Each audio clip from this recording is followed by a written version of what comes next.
Dear Thầy, dear Sangha, today is May 19th in the year 2024.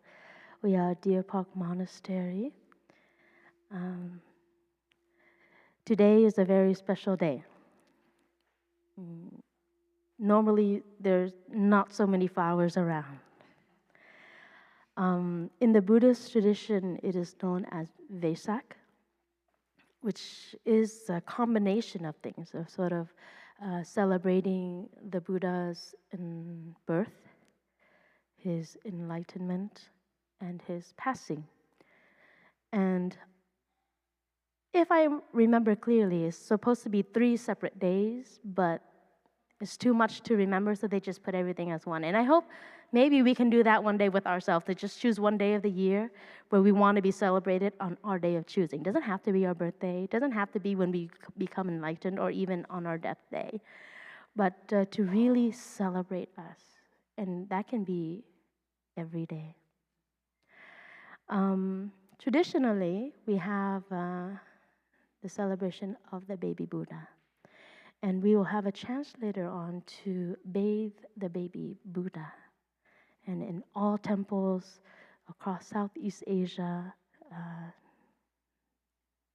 North Asia, Northeast Asia, celebrate this day. All Buddhist countries almost. And it's a very big celebration, very similar to that of Christmas and Easter. You guys have 2 days, yeah? Maybe a few more, but Vesak is just one. But I am not here to speak about the historical Buddha, the Buddha of the past. Because sometimes when we get caught up in the past, we just hope for those things to happen again, to hear those teachings. I've heard many stories as a novice and saying, oh, we were born too late. We should have been born 2,600 years ago when the Buddha was alive. And I'm 2,600 years late. So, poor me. And I was like, well, I don't know if I want to be born during the Buddha's time. And they didn't have cell phones back then. They didn't have a car. They walked everywhere in the mud and men barefoot. I think I'm happy where I am. But then, sometimes the teachings of the Buddha carried on for 2,600 years. And as legend said, that there's supposed to be a Buddha of the future, Maitreya. Today we'll see a lot of baby Buddha statues. I think yesterday I counted 6 or 7. And that symbolic of bathing the baby Buddha, what does it actually mean? And what does the Buddha actually mean to all of us? The Buddha was not a Buddhist. He was not a Buddhist at all. He didn't expect anybody to become a Buddhist either. What does it mean to become a Buddhist? The word Buddha actually means the person who is enlightened. And can we proudly say that we're Buddhist? Like we are enlightened people? I mean, we can say, I'm a part-time Buddhist because I'm part-time enlightened. I mean, I'm part-time nice. And the other times, I'm not so nice, you know. And I'm okay with being part-time because having a full-time job is a lot of stress, you know, all that overtime work, you know. But how does that make us as a person? And I remember very clearly that I said the Buddha of the future is not one person, but it takes the form of a community. And so I can have my shift from 9 to 5, and you can have your shift from 5 to like 8, you know, and then we all take turns being the Buddha, so we'll have a 24-hour Buddha hotline. And we can practice for each other because why I'm in you and you are in me. But that doesn't, that's a nice concept where it would be pass on the enlightenment to another person. That moment where you have a couple of hours of understanding and a couple of hours of love and you can call it a day. But deep inside of us, you know, we all have that seed. We all have that baby Buddha. And how can we nourish that? I have to introduce to you another statue that I have, another Buddha statue that I have here. This is a national treasure, a Korean national treasure. This is just a replica, not the original one. But this is Maitreya. And I I did not buy this statue because it became famous. If you are into K-pop or if you're an ARMY, you would know this statue became well known in the non-Buddhist world, in the K-pop world as RM because he had this. But this is what is called the pensive Buddha, the contemplative Buddha. And Maitreya is the name of the Buddha of the future. So legend says that Maitreya would reveal him or herself when the teachings of the historical Buddha Shakyamuni is no longer existent, when there's no more trace of his teachings on earth, or when there's so much suffering and there's no trace of happiness, and that he will come again one last time. Maitreya will come again to bring back the teachings, to revive the teachings, and to restore. That is what legend says. Okay? I'm not going to wait another 2,600 years for him to come. But we can look at it now. Do we have to wait? Do we have to wait for the next Maitreya? Because we already know that there is so much suffering. And the teachings may be there in recording of books. Now we have e-books. We have no longer on palm leaves, but in actual books, recording in video, in audio. Every single means of recording, we have those books and teachings of the Buddha. And yet, suffering is still there. We forgot. The first teaching was the first noble truth of suffering and the path leading to suffering. So in 2015, I had the chance to go to Korea.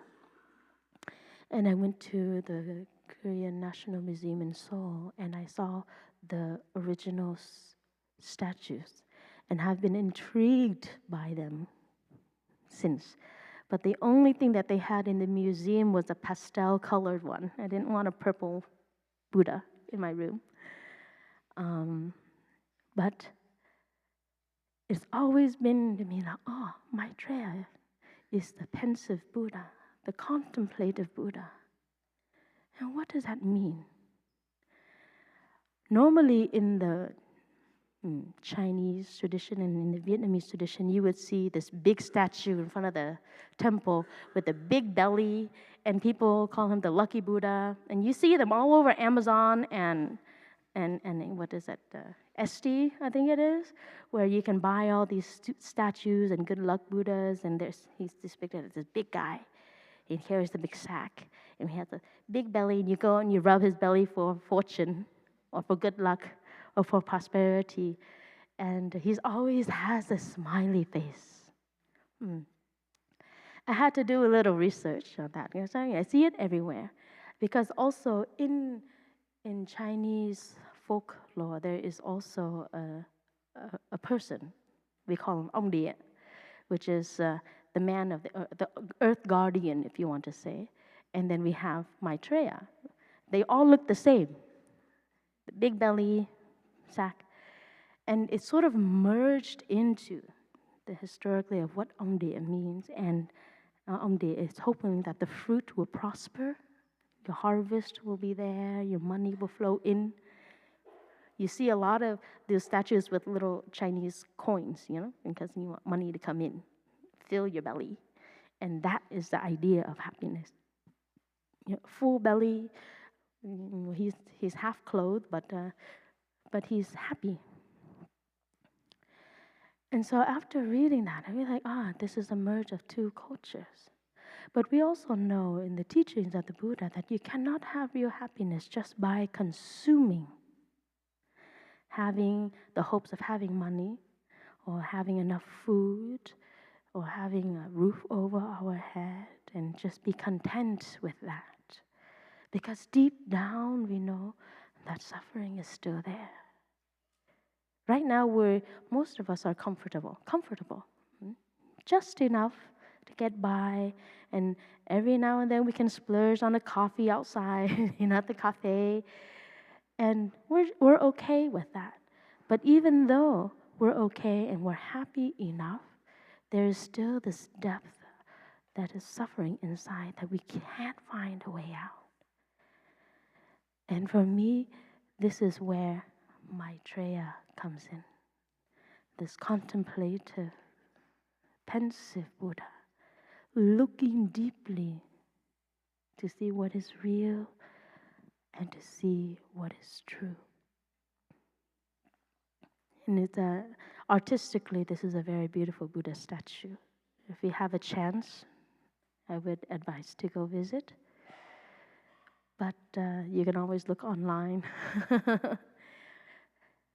And so we can look, what is the Buddha, or what is Maitreya looking deeply in?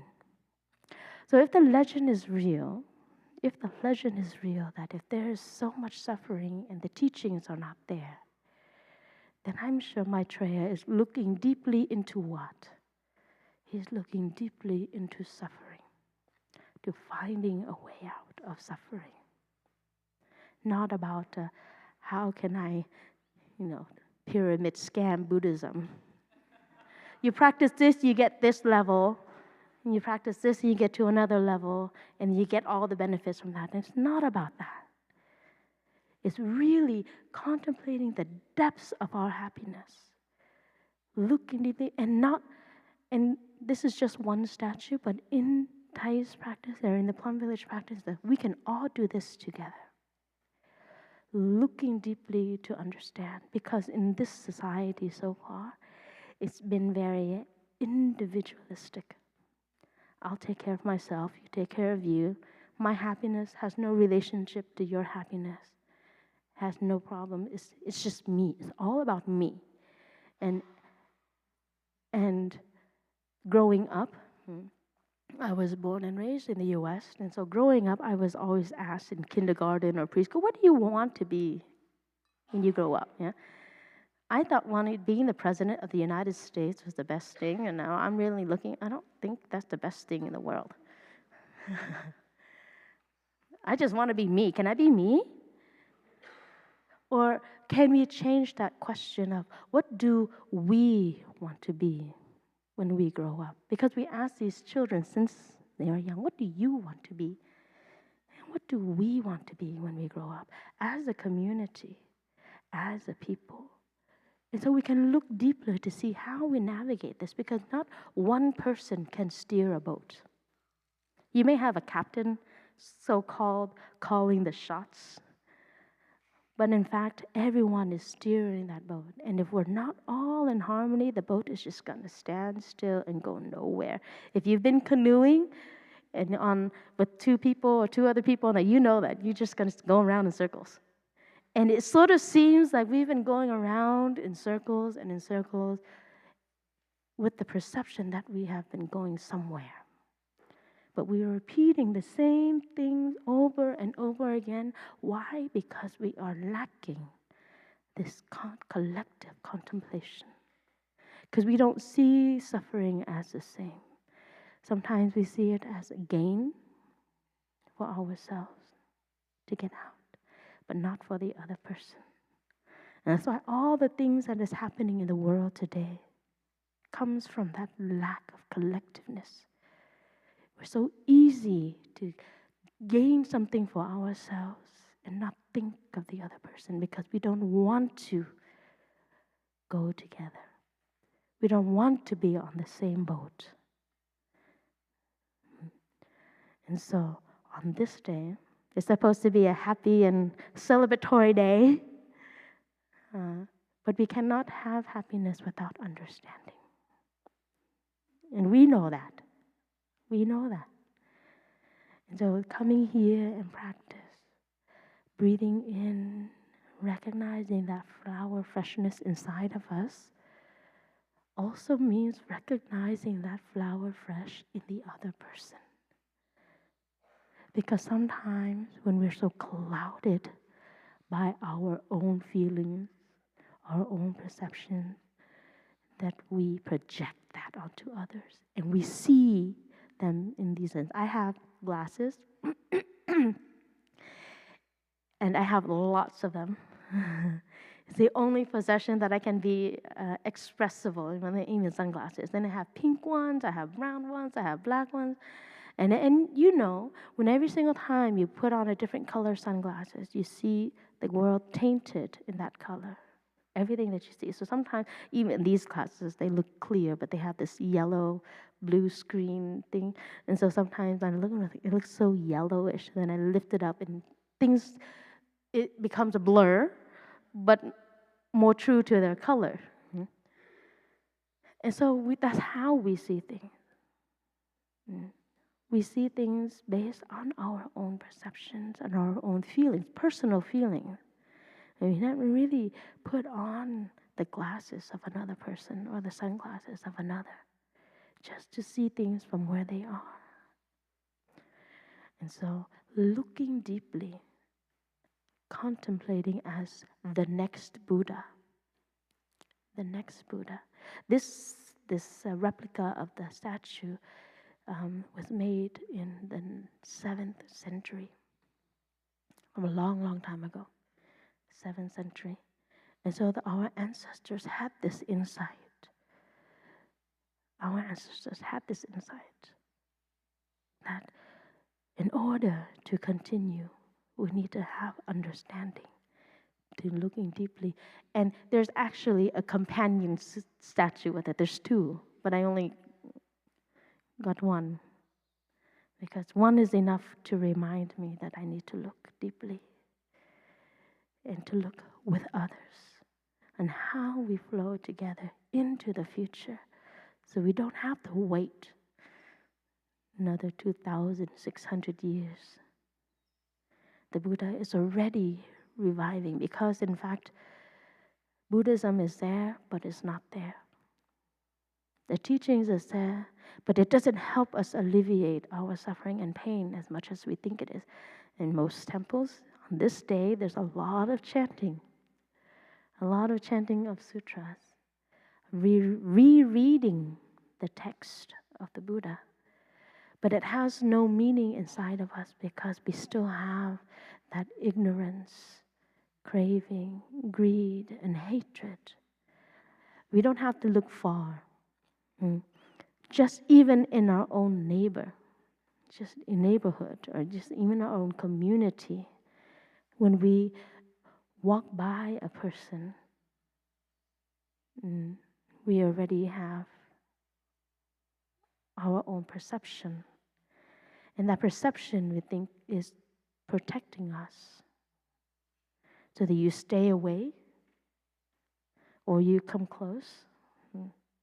But oftentimes we realize our perception is wrong too. And they end up hurting ourselves the most before we hurt another person.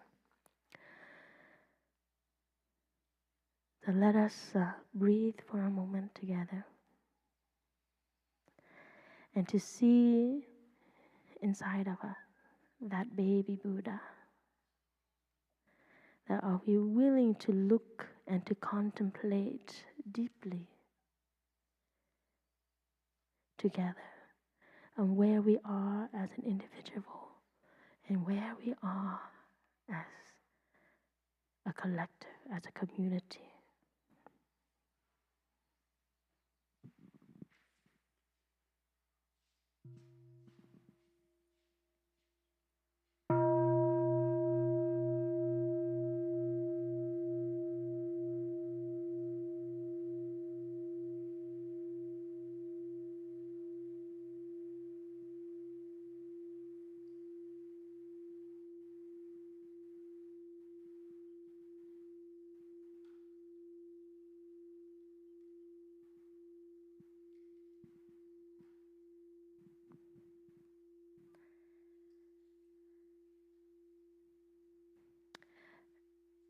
Today, the brothers and sisters will be wearing our robes, our yellow robes.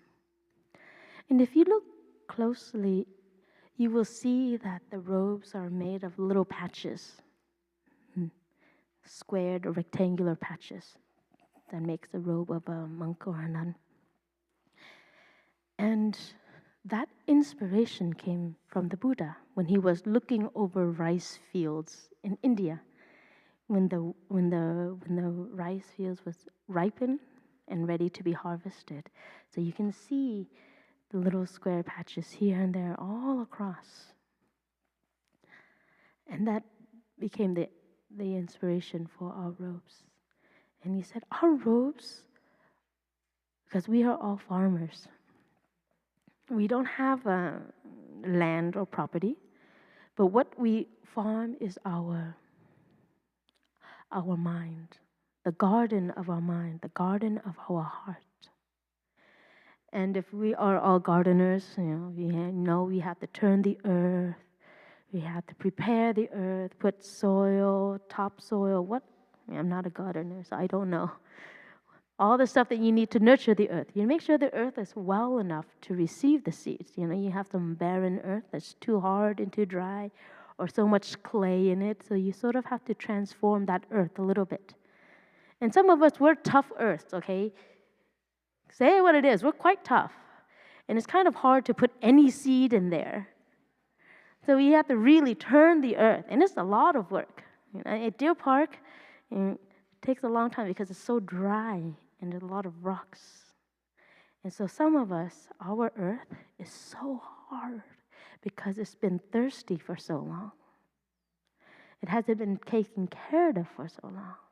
And so turning that earth, just putting the plow in, that itself may even make you want to give up on yourself. Oh, it's too hard work.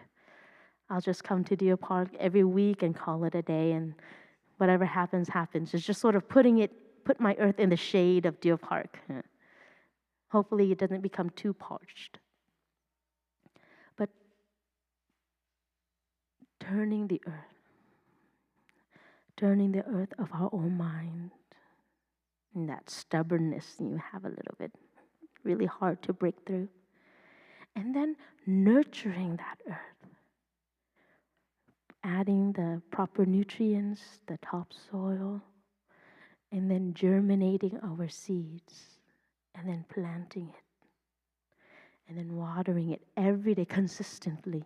You can't plant the seed and have it grow up just to be like 3 centimeters or 4 centimeters high and then just leave it on its own. And then come back a week later expecting it to be a tree. But really have to take care. This is where diligence comes in. All of our gardeners here, every day or every other day, you go water the flowers to make sure that there's enough nutrients, make sure there's enough water, enough sunlight. Or there's some plants that don't need that much sunlight. We sort of understanding what our seeds need. And because not all seeds are created equal. And this is in the garden outside, but also in the garden inside your own heart. Because some seeds are just easy to sprout. And the ones that sprout out the most easiest are those habit energies, right? You know it. Those habit energies, you don't even have to water them. They just come out like weeds, and they just take over. And they take away all the nutrients of the earth. And if you don't watch that, it'll just devour everything and give you the idea that you have a lush green garden. Because those weeds are quite healthy. Those weeds, it looks green now, but at Deer Park, but there's a lot of those native weeds here. And so, to be diligent, to recognizing, first of all, the seeds that you have in your garden, and to contemplating that and understanding which plant needs which kinds of nutrients. And every day watering is not enough, but also looking deeply. Because some seeds, if I understand correctly, they grow up to be a certain height without too much sun. And when they are a certain age, they can be moved out to the sun. Right? So it's not absolute that one seed will always be there in the shade, and one plant will not be there. So we all have our seeds change. So that means the plants outside, they change, but even yourself, you change. It may be happiness in the beginning. You need this and this and this and this to be happy. And then after you mature a little bit, you grow up a little bit, you don't really need that anymore. You can let go of that and water something else that makes you happy. So that maturity of your seeds also changes the element that it needs to grow. And so we can look deeply into our own garden. So the patches that you see on the monks and nuns' robes are what we call the field of merit. It's not like we're going to put a little trophies or like Girl Scout patches on those robes, like our merit badge.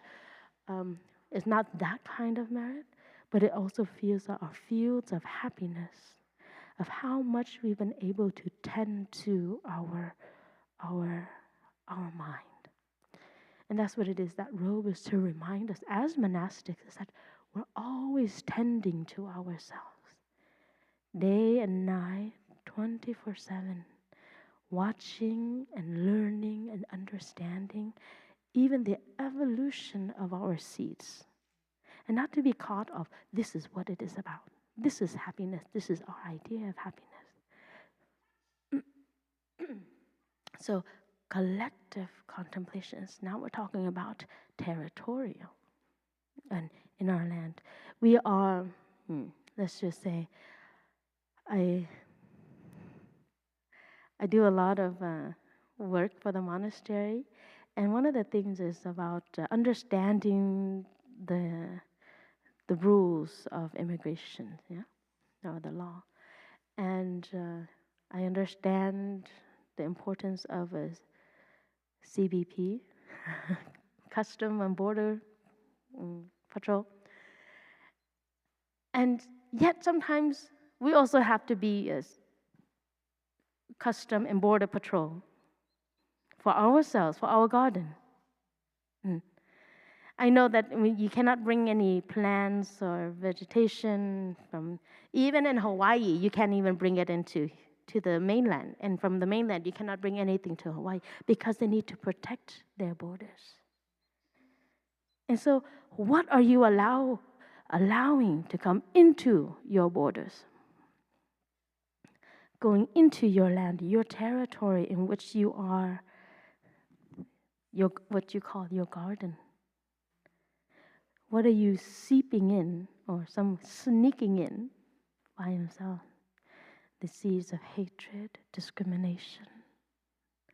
And sometimes it's just a flash of thought, an idea comes in, and it just takes root so deep. And so, Thai has taught us, the Buddha has taught us, is that things that we see, things that we smell, things that we taste and hear in our thoughts, they all need to be guarded. They're almost like the entryway to our garden. Because when we see something, we start to perceive, and then we put it in, she's like that. And then once that takes root, it's so hard to have to work and to pull out that weed again.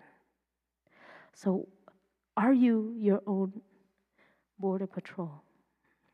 Borders of your eyes, your ears, your nose, things that come inside of yourself and water certain seeds inside of you.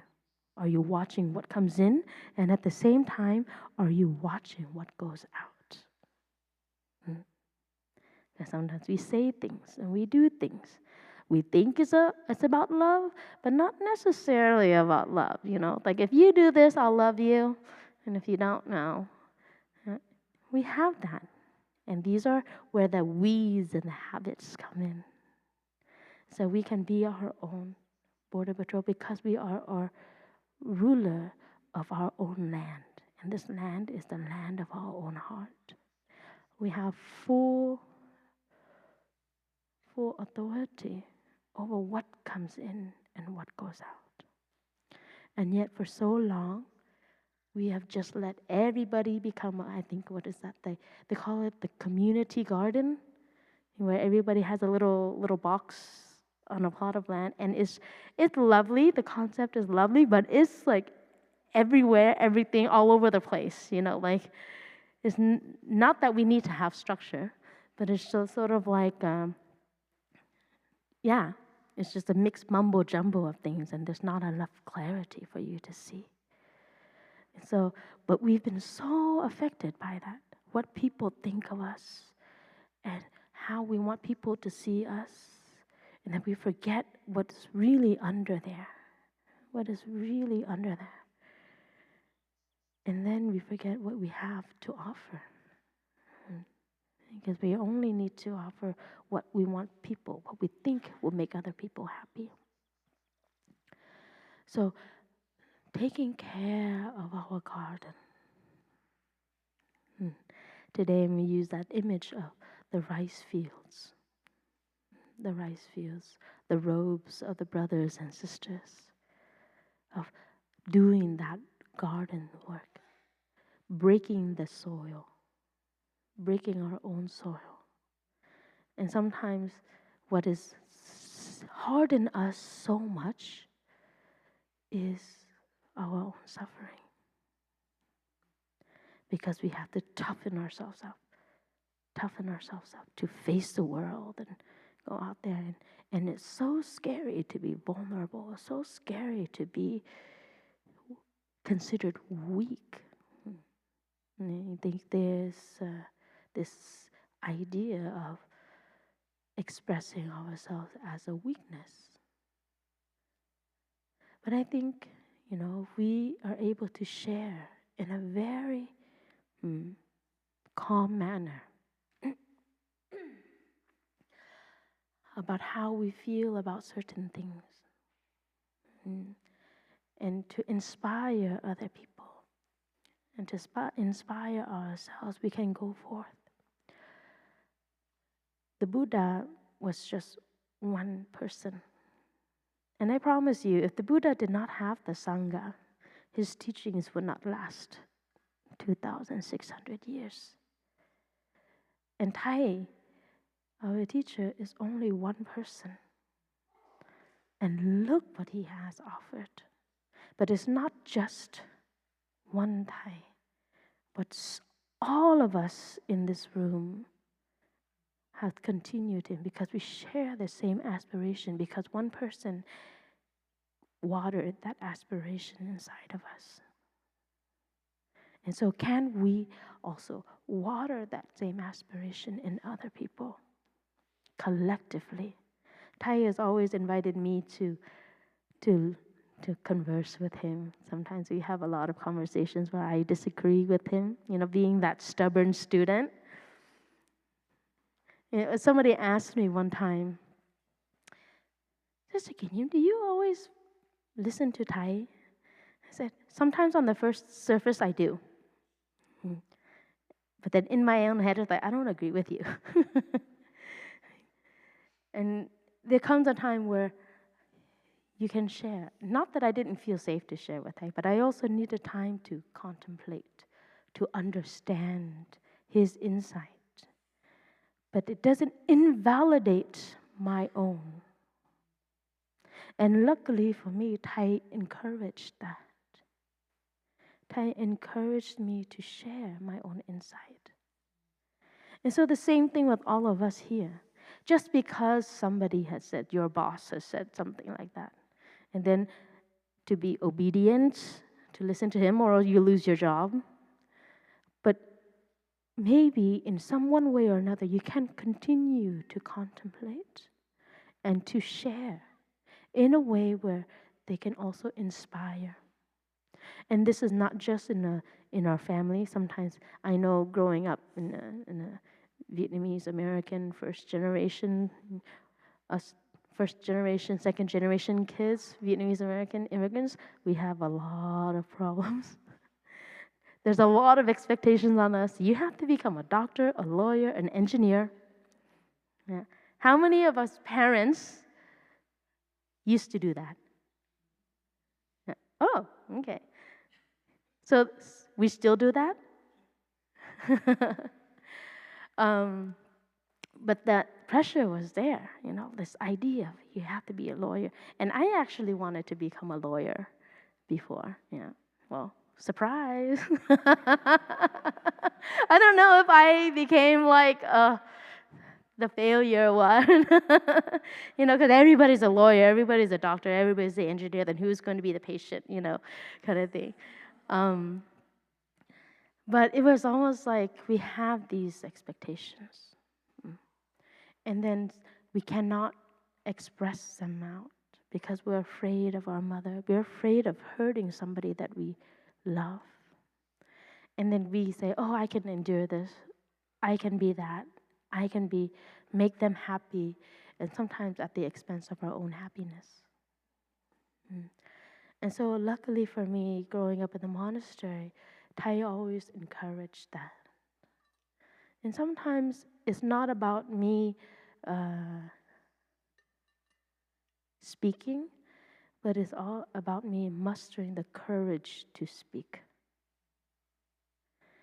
And because I have to get over the idea that I will get in trouble for speaking against the Zen master, like not that I ever got in trouble, but it's just sort of like this fear that we sort of had. And so looking deeply into why we don't do certain things. Because sometimes we know that is very crucial for our own happiness, and yet we still don't do it because we are afraid of something. And we lose our freedom. And so contemplation is not just to think and to keep it inside, but also to express it. If you look deeply at this statue, it has a very beautiful smile. The contemplation that brings about freedom and joy and happiness. And it's not just, what's going to be on my plate next. What's the meal? what kind of car I'm going to drive, or let's all go electric and everybody drive a Tesla. But it's really deep happiness on this kind of freedom where you understand deeply and you can act upon that understanding without that judgment from inside, or without the fear of criticism from another. Because then your insight, your understanding carries the understanding of interbeing and non-self, because it's not all about you. One time I was asked during a questions and answers session, and the story goes as this lady who had a divorce with her ex-husband, her then husband, and she had a divorce, but they still have joint custody of their child. And they come from different states, so then the father would have to send the child over from different states. And it was the mother's turn, and the father contacted the mother and said, I couldn't find a hotel or a place to stay in because it's a high season, and I wonder if I can spend a couple of days in your home, before I catch my next flight back to where I came from. And the lady asked me, what do I do? What do I do? Should I let him stay in the house? Or should I not? I don't really want to go through this whole thing all over again. With married couples, you would know what I'm talking about. Or should I just be anal and just say no? You can't stay here. It's not my business. And I said, well, let him come. Let him come and stay. But you know what the greatest revenge is? Is not reacting the way he expects you to. Because people do things to us because they know we would act a certain way. And that is their power and their control over us. But if we are able to still be calm and say, yes, thank you, and you're welcome, and be nice, and not be controlled by the other person, we have won the game. Because we are in control and we allow what comes in, we know what comes in and what goes out. That person can no longer take over our land, because I am the ruler. I am the queen of a territory called me. Or I am the king of a territory called me. And I can choose. And that in itself is an awakening. Because you don't allow another person to control your emotions. You can recognize and embrace and say, okay, you can come.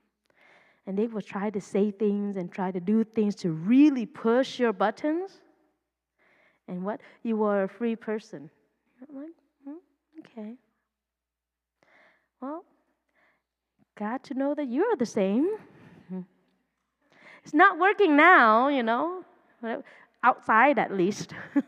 Inside you'll be like, oh, this is so infuriating.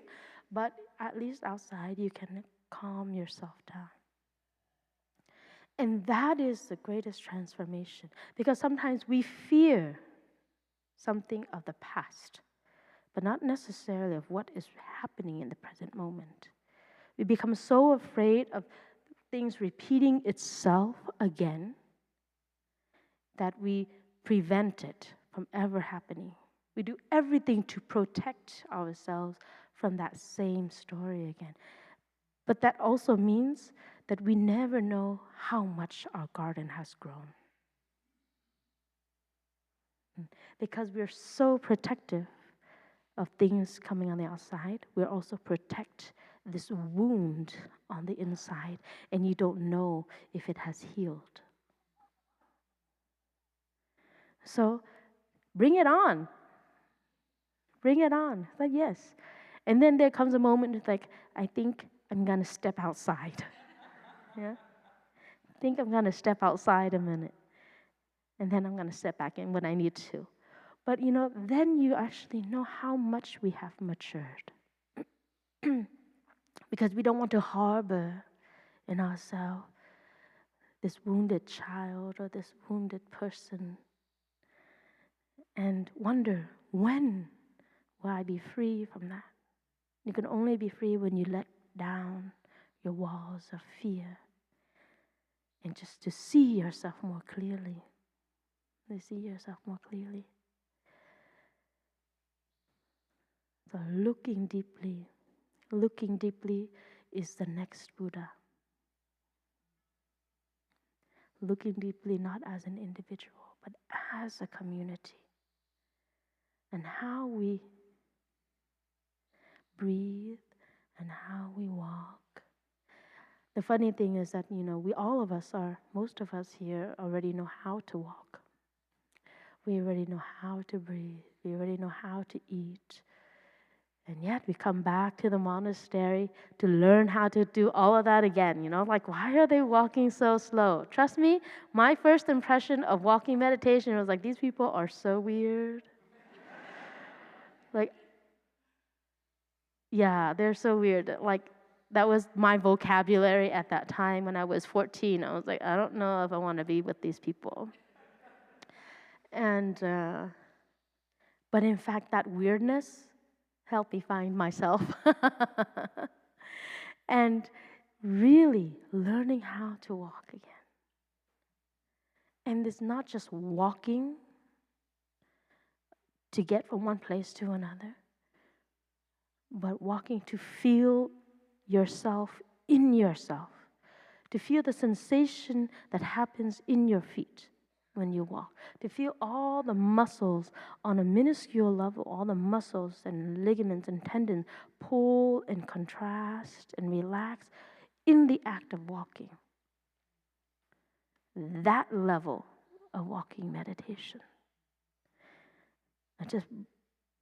That's a very slow level, but it's also to establish a presence inside of us, because we're so much outside of us, running from one thing to the next. I've got this, and right now I've got half an hour to go to the bathroom and come back here for the ceremony.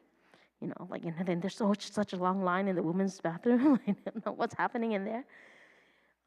And then you start to fill out things, to do things outside. And you think that once you get to that place, you'll have a chance to relax. But then before you even sit down, you're already thinking about the next destination.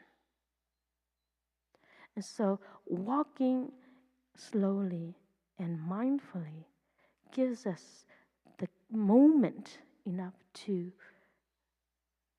become aware and establish a presence, our presence.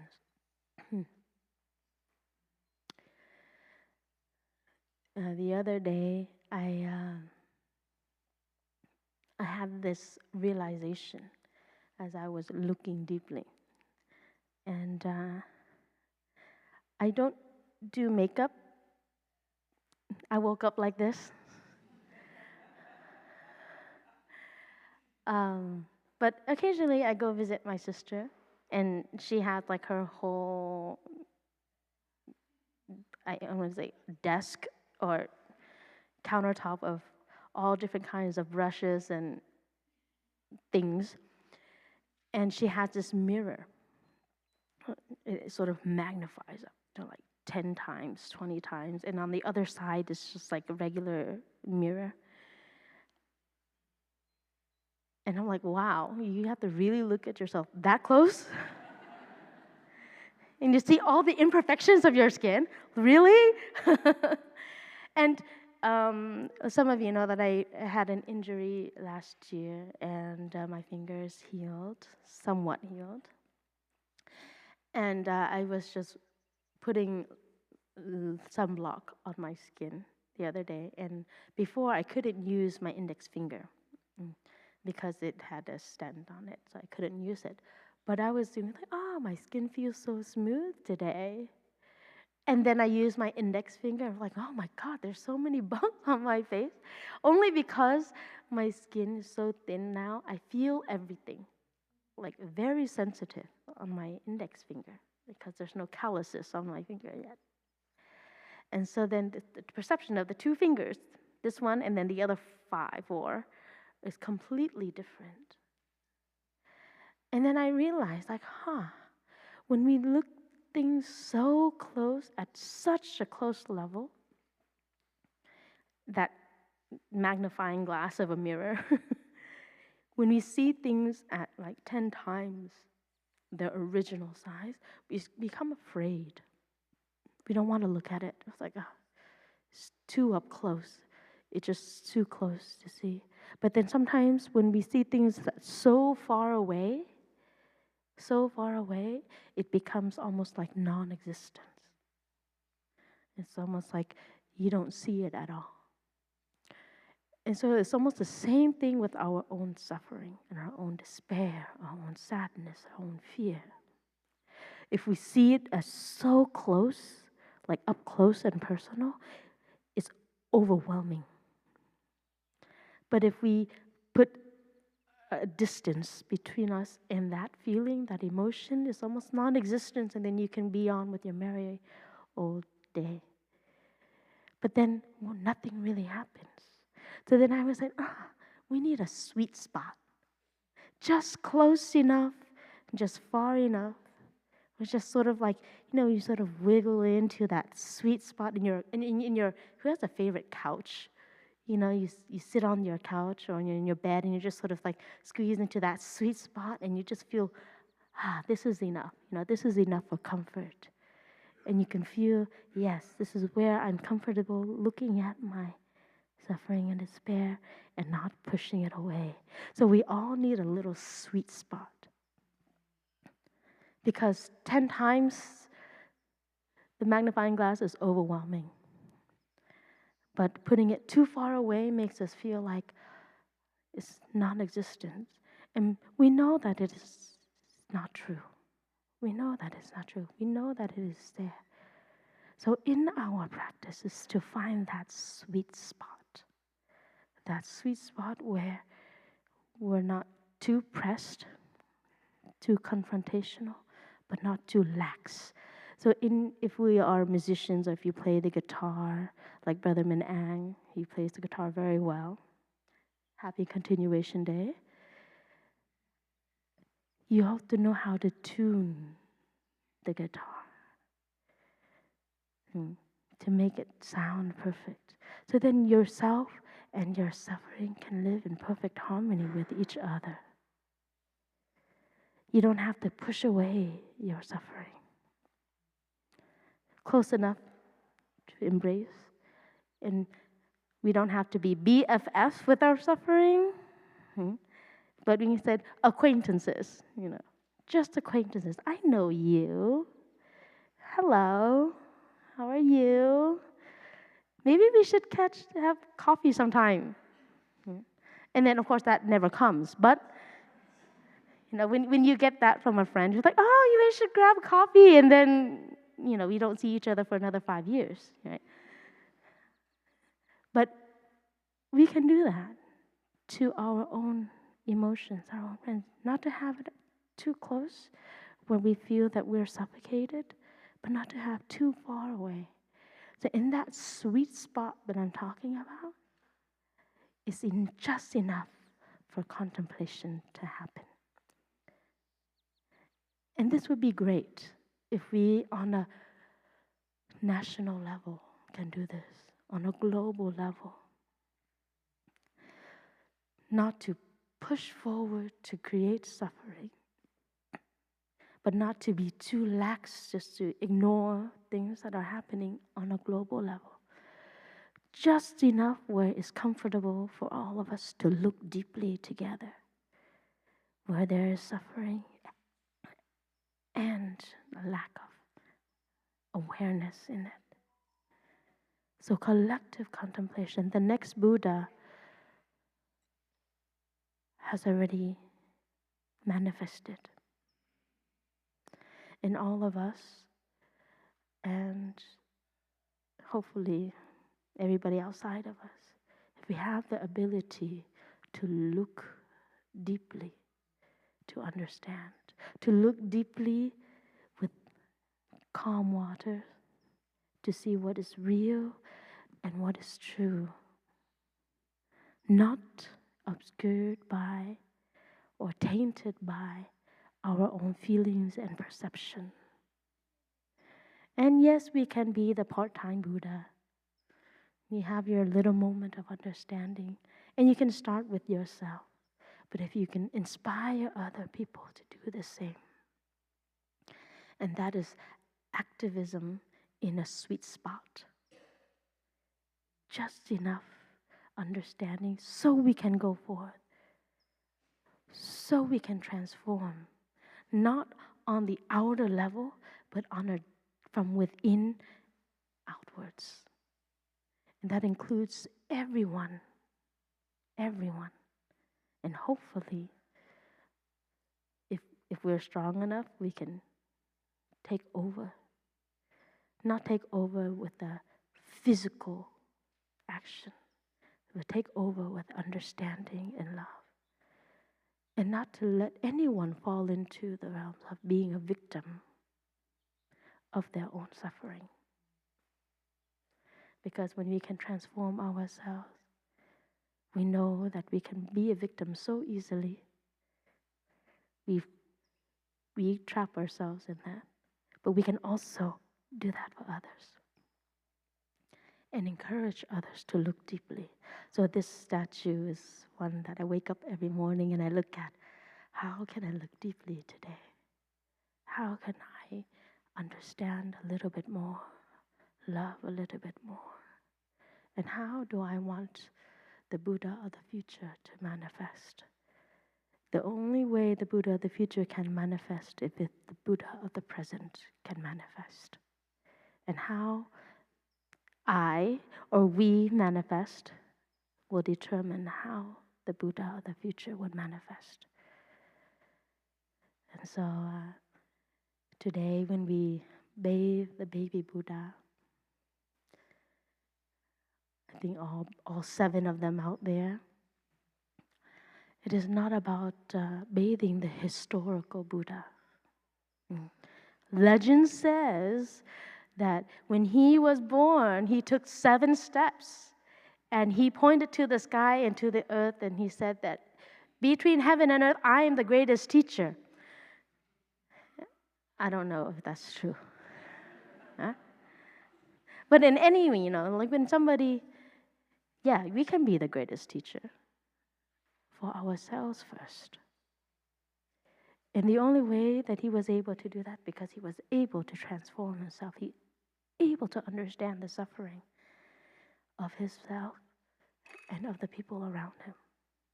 And so you are the baby Buddha. You are your greatest teacher. If you learn how to find that sweet spot between you and your suffering, just snuggle right on in and say, I got you, and it's okay. And then you have the chance to look deeply. Because if you push it too far away, you run away from it, you won't have the opportunity to look deeply. But if it comes too close, it's suffocating. So contemplation is just finding that sweet spot. Just right. Not too close for comfort, but not too far for distraction. Thank you, everyone, for being here and practicing together. And happy Vesak. And may we all bathe the baby Buddha within us also. Thank you.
can unfold your legs and massage them a little bit if you're sitting